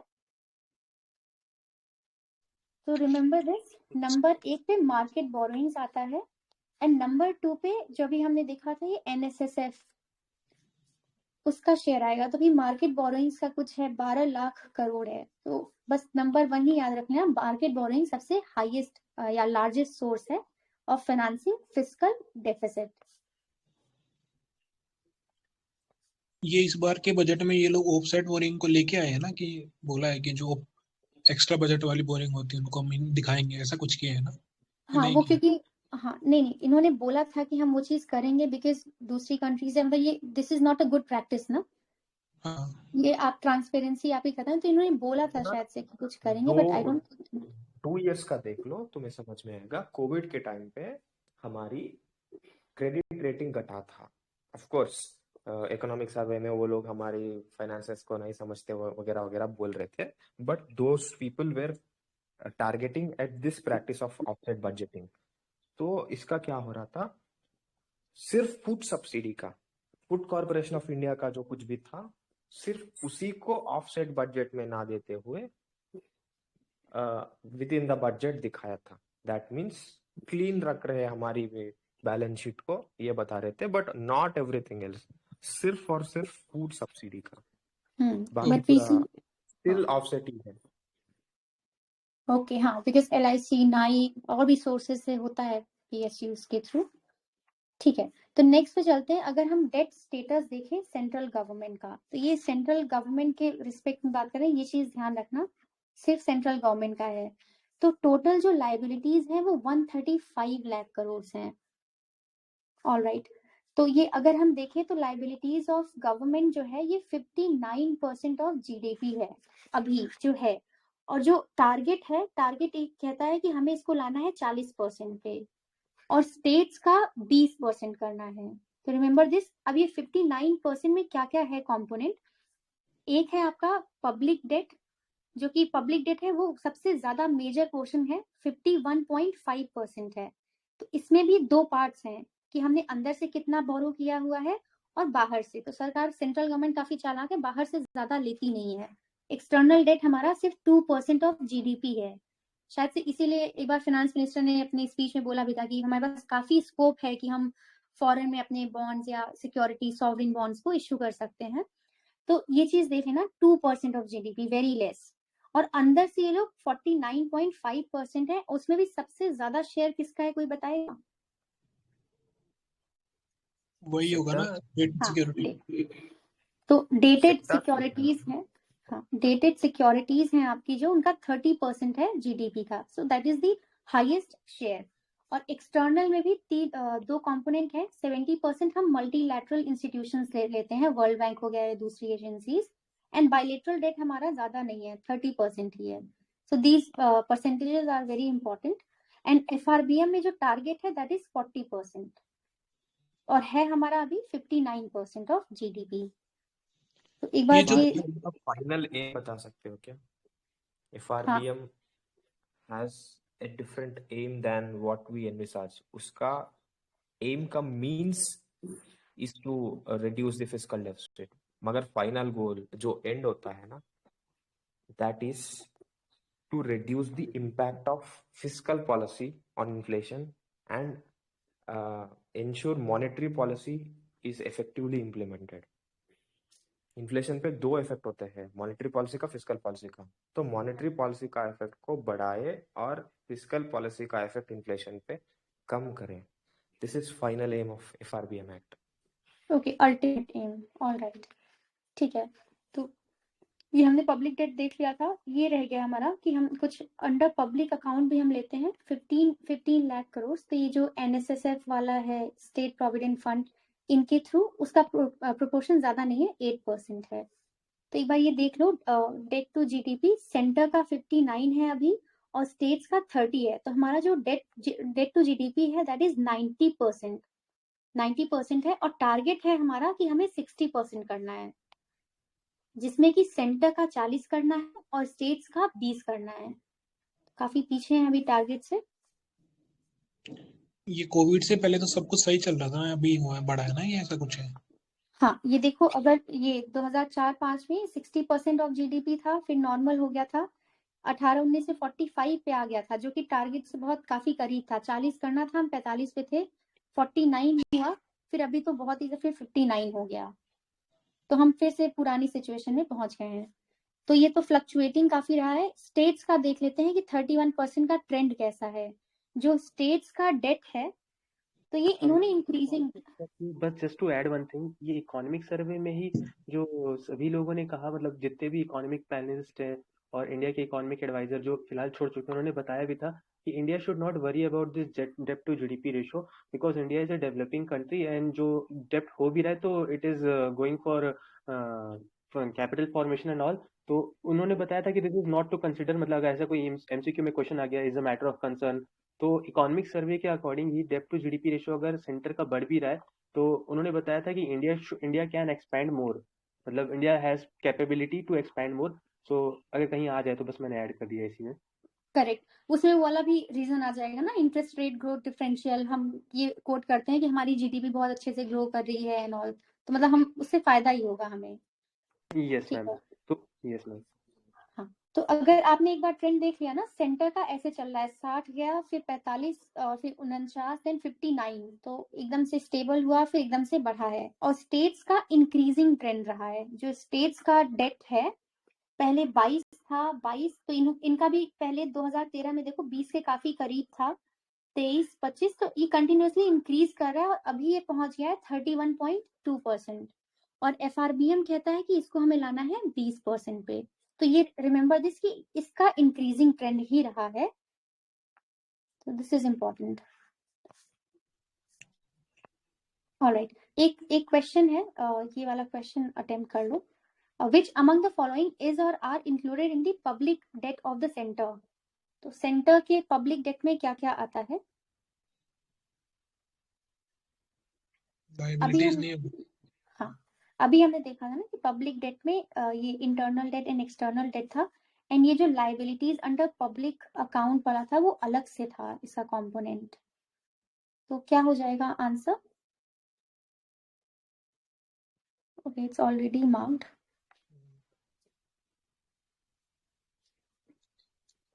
ये ऐसा भी है ना कि जो अपने प्राइवेट प्लेयर है वो बाहर से एक्सटर्नल कमर्शियल बोरिंग ज्यादा करते हैं government of India compare to. हाँ, अभी हमने देखा ना कि जो सरकार है वो काफी कम करती है, वो 2% ही है। जो प्राइवेट वाले हैं, ECB एक्सटर्नल कमर्शियल बोरिंग्स हम देखते हैं, या फिर एक उसका दूसरे NRI डिपॉजिट्स, ये सब का प्रोपोर्शन ज्यादा है। ठीक है, एक सस्टेनेबिलिटी होती है, डेट सस्टेनेबिलिटी, वो क्या चीज है?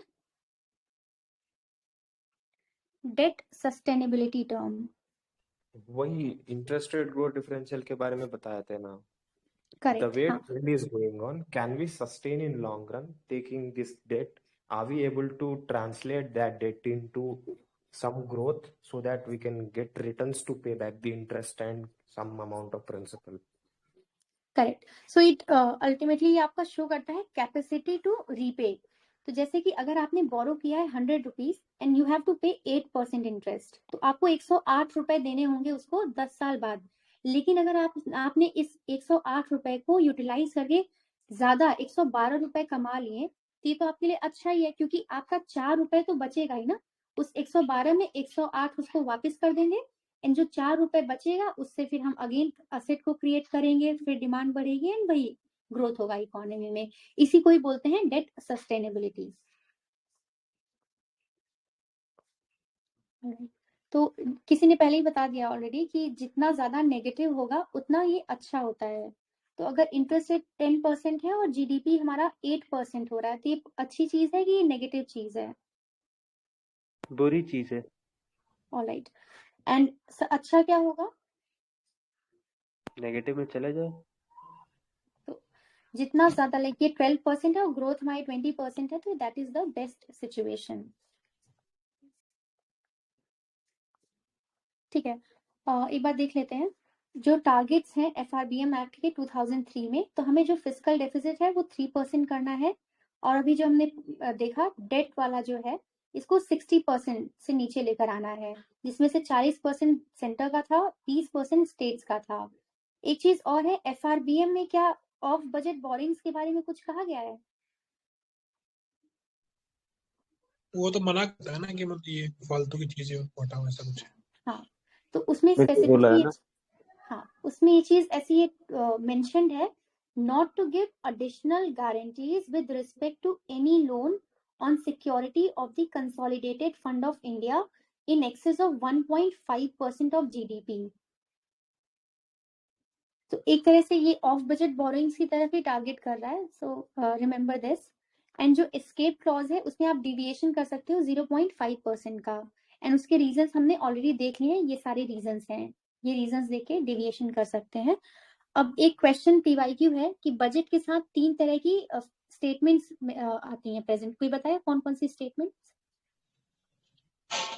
फिस्कल पॉलिसी स्टेटमेंट होगा, एक मैक्रो स्टेबिलिटी का है, और एक मीडियम टर्म समथिंग करके है ना। तो ये 4 स्टेटमेंट्स देख लो, पहली, दूसरी, तीसरी, ये जो तीनों हैं ये तो बजट के साथ ही प्रेजेंट की जाती हैं। मीडियम टर्म फिस्कल पॉलिसी, तो ये आपकी पॉलिसी बता रहा है, और एक स्ट्रैटेजी। तो पॉलिसी और जो स्ट्रैटेजी वाला ये कंबाइंड, मतलब एक साथ ही वो प्रेजेंट कर देते हैं एक ही उसमें।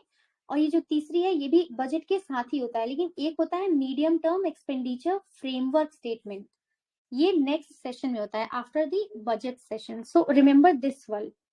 ये तो हम पढ़ते हैं ऊपर की 3, तो उसी के बारे में मेंशन किया गया है यहाँ पे। कि ये जो पहली दोनों साथ ही में देखो, इन्होंने बताया कि क्या हमारी पॉलिसी रहेगी और साथ ही में स्ट्रैटेजी भी दे रहे हैं।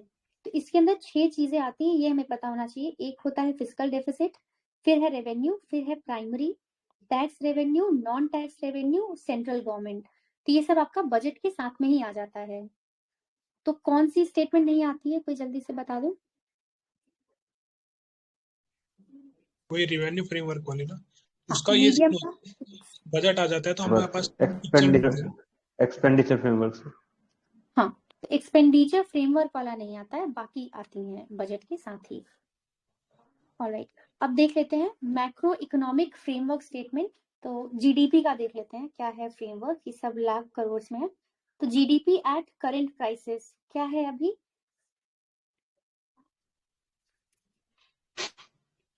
23215 लाख करोड़ है, एंड एट बेस प्राइसेस जिसको हम लोग रियल जीडीपी बोलेंगे 14754 है।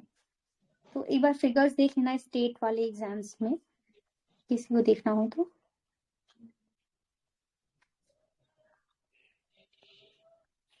एक क्वेश्चन सॉल्व करो, which among the following statement along with the budget documents under the FRBM presented along with FRBM। तो ये हमने भी काफी डिस्कस कर लिया है, जल्दी से बता दो कौन सी होगी। ये नहीं है ना, मीडियम टर्म एक्सपेंडिचर नहीं है। ये जो फोर्थ स्टेटमेंट है ये क्या एफआरबीएम में मेंशन नहीं है क्या, मतलब नहीं आपको नहीं देना कुछ ऐसा सीन है क्या इसका?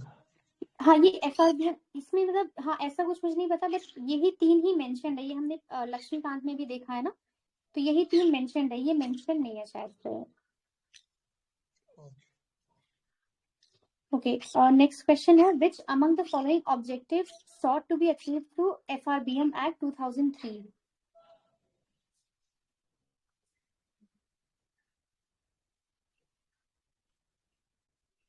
I think all 3 हो जाएगा because बहुत ही general statements हैं। तो answer is all 3। स्टेटमेंट भी होगा क्या ma'am, restriction on monetary deficit, monetization deficit?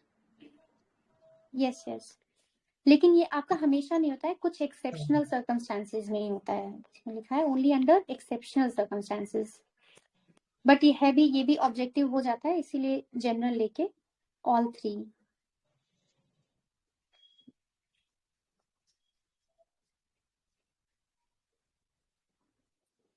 Ma'am वैसे क्यों नहीं करते हैं मीडियम टर्म वाली, जो लास्ट वाला एक्सपेंडिचर का, कोई रीजन है स्पेसिफिक?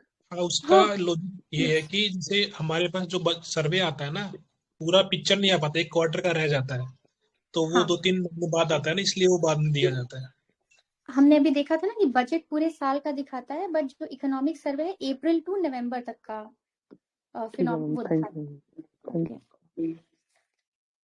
ठीक है, कुछ वो देख लेते हैं 15th फाइनेंस कमीशन की रिकमेंडेशंस।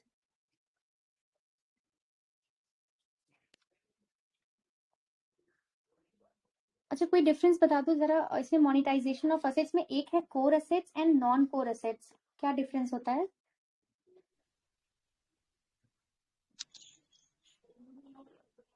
कोर असेट मतलब उस बिजनेस चलाने के लिए जो कोर चीज होता है, रेलवेज के लिए अपना बोगी वगैरह जो कुछ भी है, ट्रैक बोगी, वो ऑल दैट कोर मशीनरी।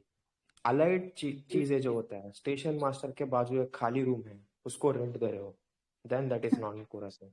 हाँ, कोर कुछ असेट्स खाली में। जमीन पड़ा हुआ है तो। हाँ, एंड नॉन कोर में आपका आ जाए जैसे हेड ऑफिस है, तो वो लाइक डायरेक्टली रिलेटेड नहीं है आपके उस इंफ्रास्ट्रक्चर से, मुंबई में या कहीं और है, so that will be non core assets.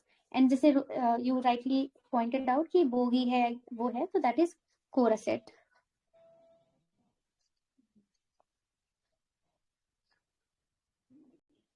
Okay, I think आज के लिए, आज का इतने ही ट्रेंड्स डिस्कस करने थे। नेक्स्ट वाला दूसरे सेशन में करेंगे।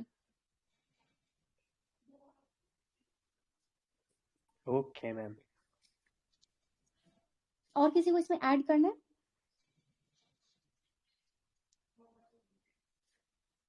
ठीक है, हाँ, थैंक ये यू जो सो मच। हाँ, एनफोर्सिंग कमेटी आई थी ना, उसने बोला था एफआरबीएम के अमेंडमेंट के लिए कि 60% होना चाहिए, पहले ऐसा कुछ नहीं होता था ना शायद। जो एफआर लिमिट है, जो मतलब जनरल गवर्नमेंट की 60% वाली एनके सिंक यू आर टेलिंग। हाँ, बट आई रेड इट ना समवेयर कि ये एक्ट में ही लिखा हुआ है ना कि इसको करना है 60%। एक्चुअली एनके सिंह के रिकमेंडेशन के बाद government of India amended that act, FRBM act, तो they okay, mention now directly in the act, ऐसा कुछ पॉलिटिक्स है उसका। अच्छा ठीक है, एक्ट का पार्ट है बट It रिकमेंडेशन was उन्होंने दिया। bought under the recommendation of NK Singh in 2003 वगैरह। अब इट्स अ कोइंसिडेंस दैट उन्हीं ने अब 15 फाइनेंस कमीशन का चेयरमैन बन के तो कुछ रिकमेंडेशन से सेम दिया, फिस्कल काउंसिल बनाओ, वो लिमिट में रखो, because what he has envisages उससे डिविएटिंग है।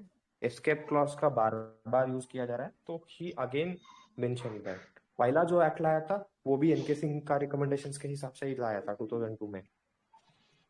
ओके ठीक है, और किसी को ऐड नहीं करना है तो फिर वाइंड अप करते हैं। हाँ ये एक सजेशन ये था कि जैसे अभी हमने अपनी स्लाइड्स बनाई हैं तो आपने उससे रीड करा दिया है, क्या हम एक गो थ्रू जो अपना इकोनॉमिक सर्वे डॉक्यूमेंट है पीडीएफ, उसके थ्रू गो थ्रू हो सकते हैं क्या, अगर आपने हाँ हाईलाइट कर रखा ऑलरेडी उसे?